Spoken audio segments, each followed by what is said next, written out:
May I ask you, out of the Turks in this room, my American friends, how many of you visited at least one time to Turkey? So my talk is over. Majority of the friends visit. How many went to Turkey with Niagara Foundation? Yeah, may I see? Well, at least half of it. Huh? More than one time. Who visited Turkey? More than one time. Oh God. Oh my goodness. Thank you. My wife. My wife has been there twice. I am once. Wow. You have to keep up, sir. Sometimes my wife as well, she's exceeding me. She's smarter than me. So she's doing something great. So I want to keep up her all the time. So, but thank you very much. Thank you, I appreciate. So, but we need to visit each other more and more and to understand the business cases, opportunities, or incentives, or what are the potential partners to us. Maybe in some businesses you will be alone. Maybe in some business you will be with the partner, local partner. It's not compulsory.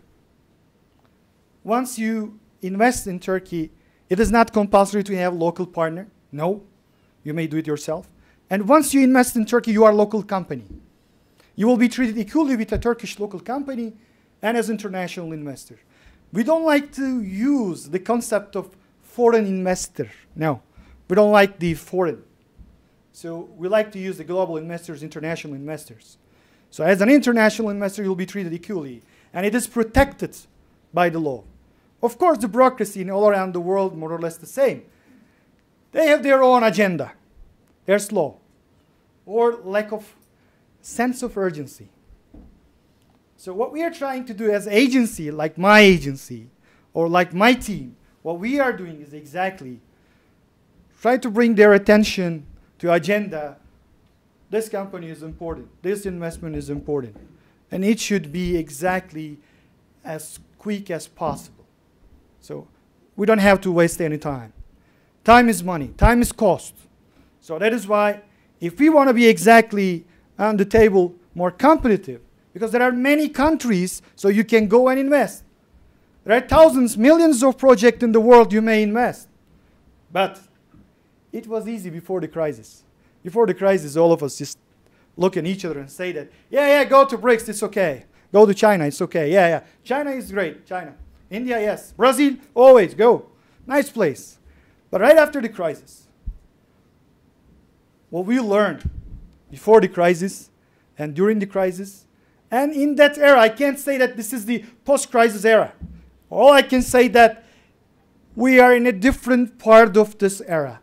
And the crisis still existing, but reshaping herself or reproducing herself in a different position or in a different shape. So that not maybe as macro, but right now, in many places, the crisis is still continuing, and unfortunately, still the recovery is not as expected as us. So that is why we have to be deliberate. We understand this. But maybe before the crisis, everything was white and black. So we know the white, we know the black. We know where we're going to put the money. We know where we can get secured revenue and income. 8% IRR for the sovereign wealth funds, or 10% IRR, or for the private equities, 15% IRR, or just 20%, 25%. But right now, we have seen that, well, exactly, it's not easy to find out exactly right projects and right market to invest, or right company to invest. So that is why, right now, one of the most important things is to understand whether this country did something good during the crisis in terms of the recovery, in terms of the crisis management. So what this country exactly offering me rather than the others? What is the potential of my business? What is the business case of my sector, my company's specific business in this country? And what about the government? Are they business friendly? What about their engineers or R&D people? What about the language skills of that country's citizens? What about the social life for my expats? I'm going to send my managers there. They're going to live there. And they're going to also handle my business. So whether they will be happy there, whether they will find schools for their kids in that country, whether traveling this country is easy or not, whether they have a great airlines or not, whether they have nice food or not. Huh? What about the leadership in this country? Is there political instability in this country or strong leadership? Is there any predictability in the economic policies they pursued? Because I want to be in a predictable and transparent market. So what Turkey is doing also in the crisis, also Turkey did, we are exactly almost in every 3 years announcing medium-term program, medium-term economic program. And we are declaring exactly to the investors and to all actors what Turkey will pursue as government during the next 3 years economically. What policies will be pursued? What amendments will be made? So the investors may make exactly long-term plans and mid-term plans, which is important because investors doesn't like surprises, basically. So what we are trying to do is also exactly trying to improve our investment environment. It's an eternal process. It's not a process right now you reform, you made structural reform and you're happy and sleep. Yeah. And then China will come and pass you, as we have seen. So that is why we can't sleep. We have to work. We have to always work on to be better, because all the countries right now in the world trying to improve their investment environment. And thanks to that countries, they are increasing the competition. So the competition is important as I think the cooperation and collaboration. So what Turkey is doing right now is exactly in the last decade, we did something great. Okay, but in terms of increasing the language skills or education skills of the labor force, or increasing the infrastructure of the country or the quality of the infrastructure of the country, and still we are investing on the infrastructure and trying to improve the investment environment and trying to create more predictable environment, more transparent environment. Right now, still, we are getting together periodically with the investors and learning from them. What should we do better? How can we make them more happy? Okay, one mission of my agency is try to present and promote my investment environment, my sectoral opportunities, or my project opportunities, business cases in my country, trying to find out new investors.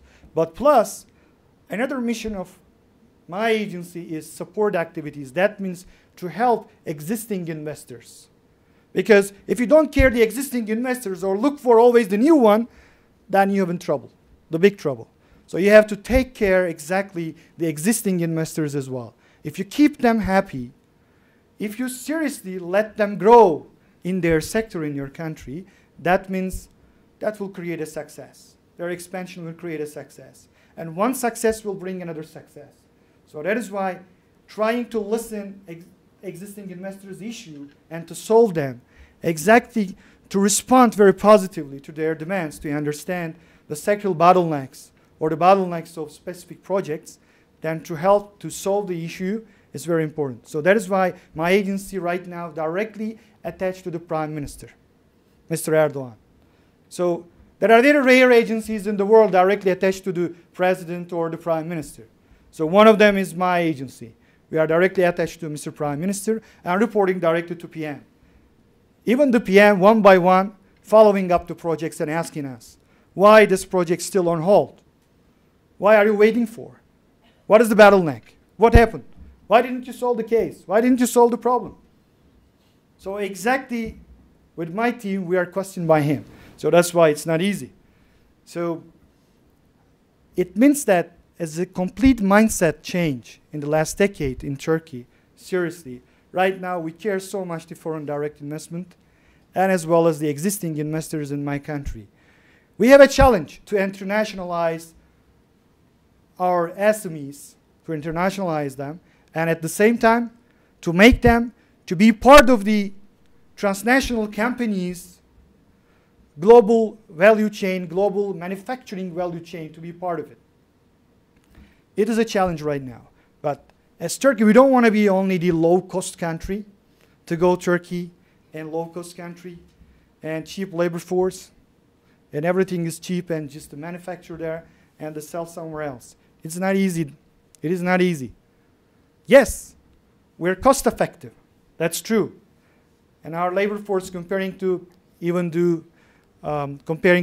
many countries right now, Turkey is very competitive on that side as well. But Turkey not want to be only the low-cost country. Turkey want to be also a respectful knowledge provider as well to the investors. Yes, IPR is very important. Yes, protecting exactly their intellectual property rights is important. And at the same time, right now in Turkey, on the IPR side, Turkey is not a perfect position, but it's not a very bad position. So that is why Turkey right now, in the same group with Italy and Turkey, we are in the exactly same group in the world on the IPR side as well. And Turkey in Europe last year became in the top 3 in terms of the new brand, in terms of the new patent type of applications. So that is why right now either the Turkish SME is learning a lot and innovating, and the innovation in the country right now is booming. What we are trying to do as government is trying to create ecosystem for the innovators, for the entrepreneurs. So basically for this, we have technological zones inside the universities. We have technological zones for the companies, and we have incubation centers as well.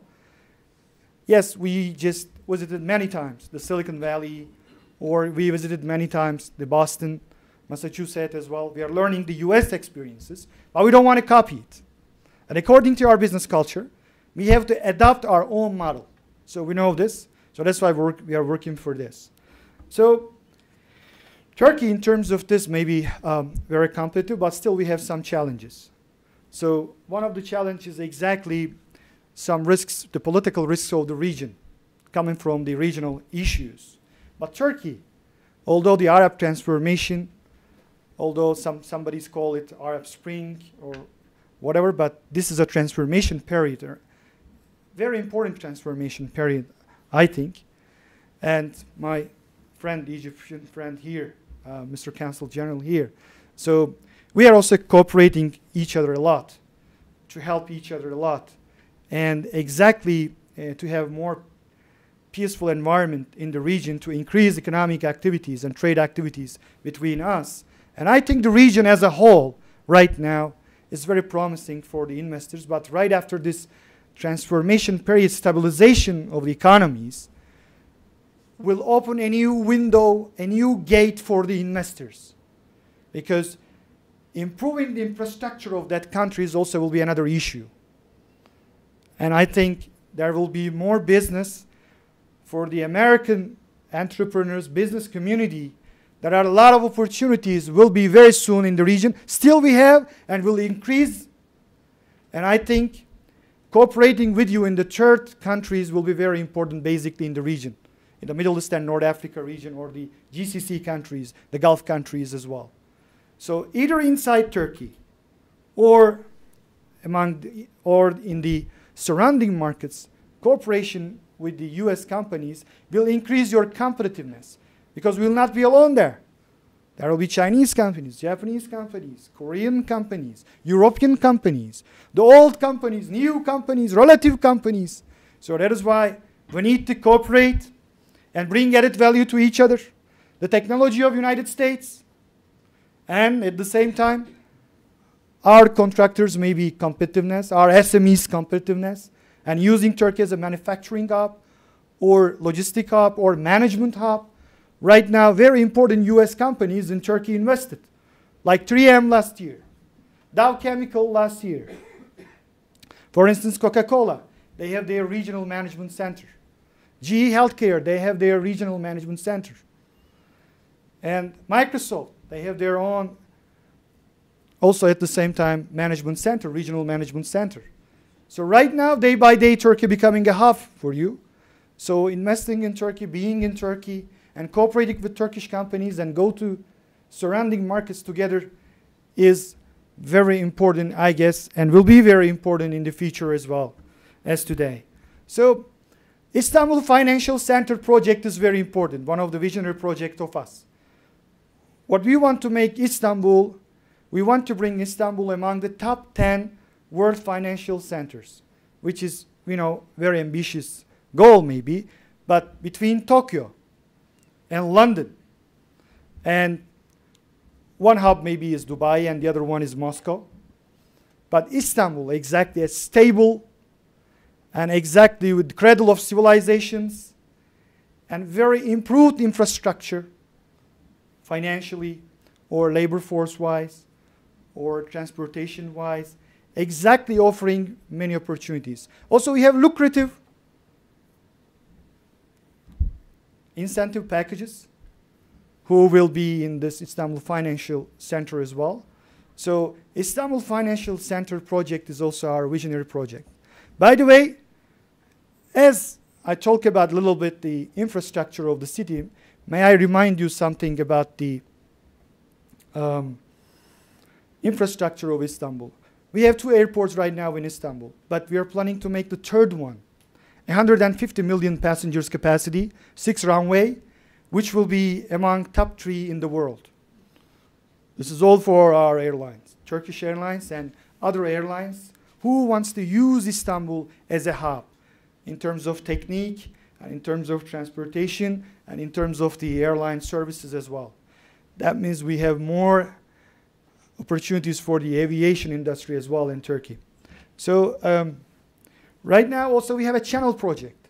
The channel is very important. 47 kilometers channel between the Black Sea and the Marmara Sea, because Istanbul, because of the oil tanks, we have a big risk in the city.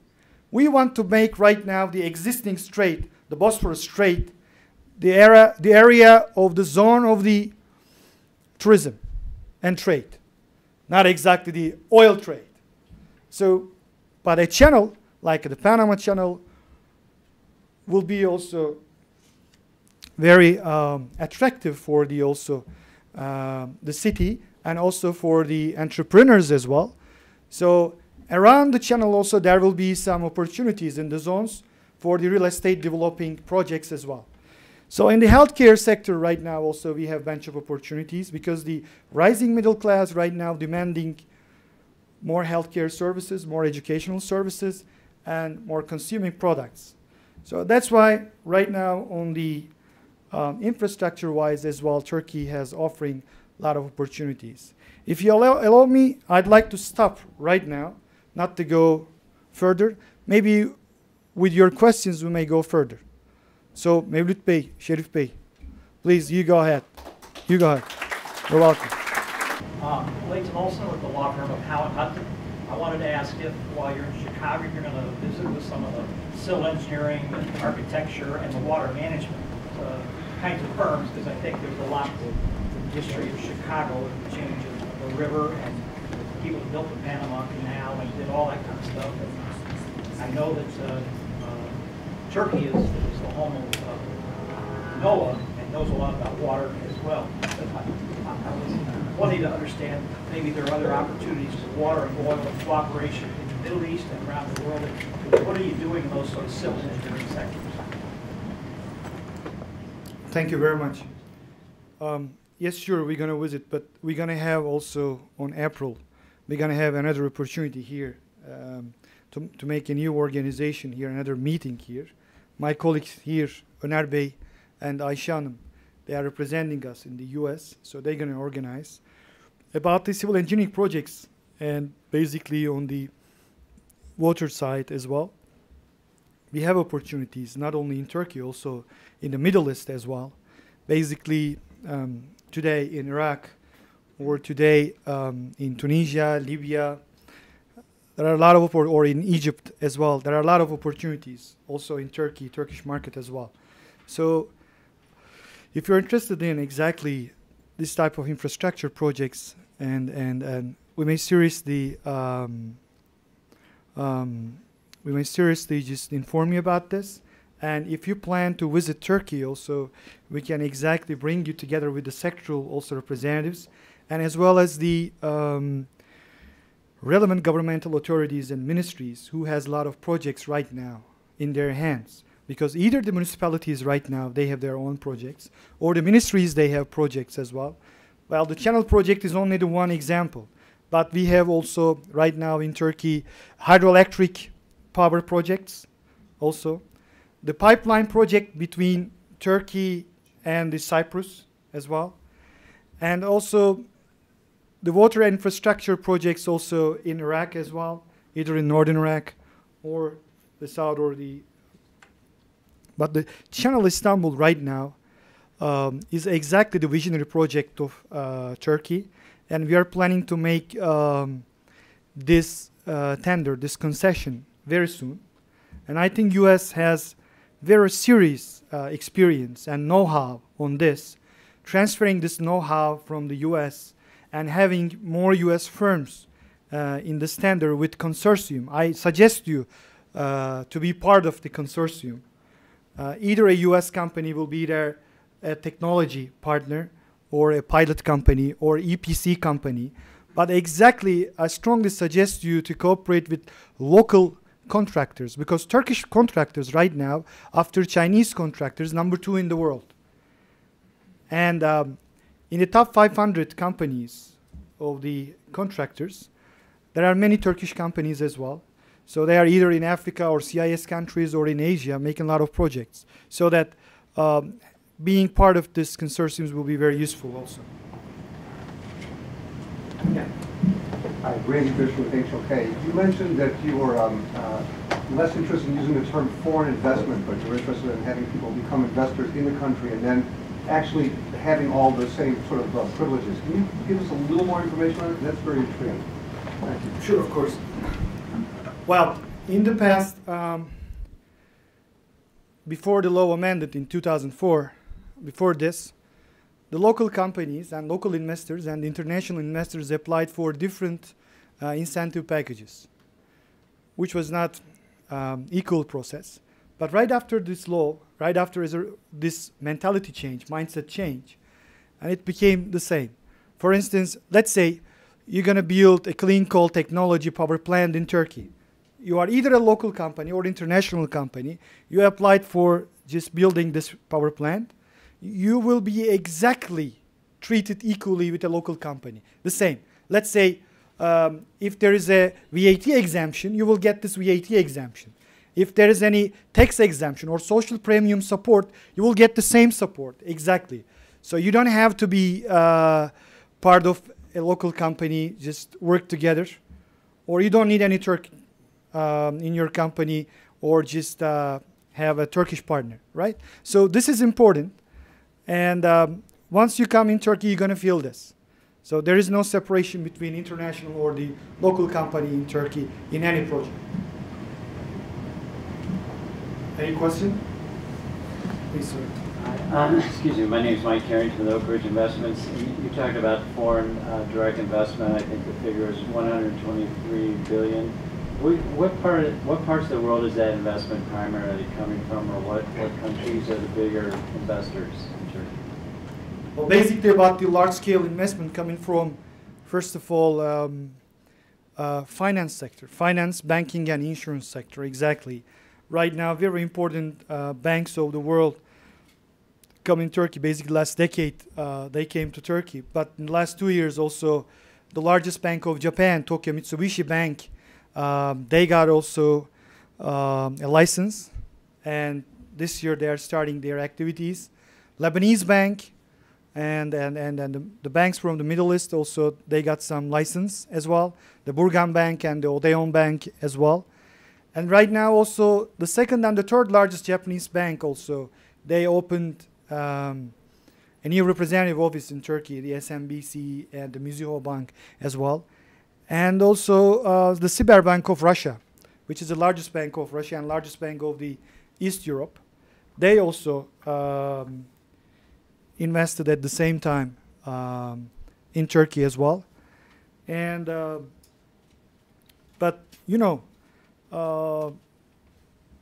very important thing is also not only in finance. Almost 35% of all investment came from finance. But out of this, on the automotive and spare part industry, or on the chemical industry as well, and food industry and agro businesses, and also on the energy side, on the energy industry also, we are attracting serious investment. Only in 2011, we attracted almost $5 billion only via energy sector. So we attracted. But Turkey, our bill every year around $65 billion, we are importing energy. So we are energy important. So we are energy dependent country. We have to diversify the resources. So we need more investment on the energy sector as well. So that's why still we have Enterum, that area as well.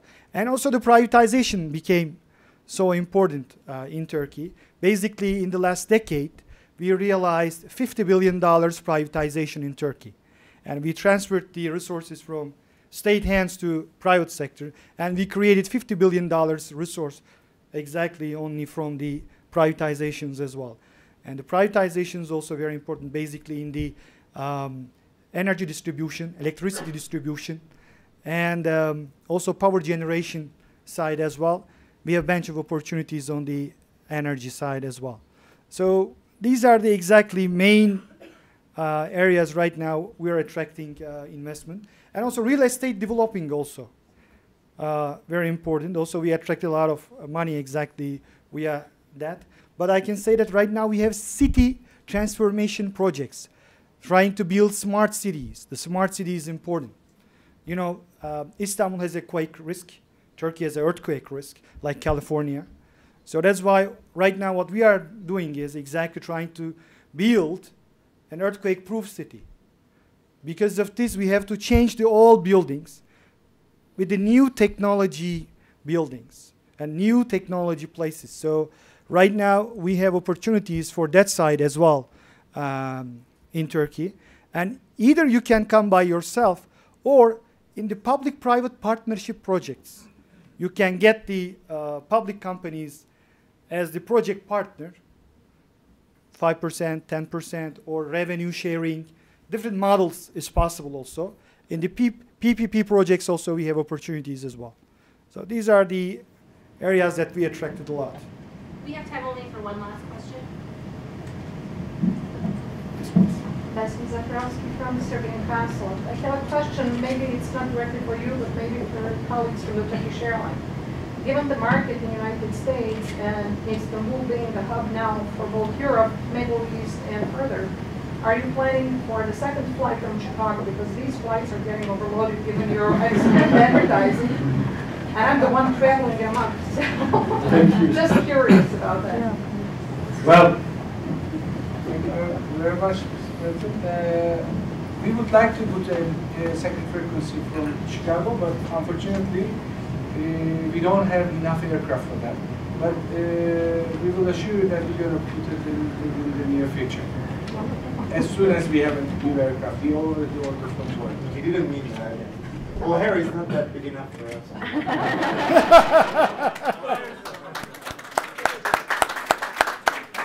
Well, thank you very much for this opportunity. Thank you very much to exactly the administrators of the Niagara Foundation. And thank you very much, all the ladies and gentlemen who just attended today this meeting. And thank you for your patience. Thank you. Appreciate it.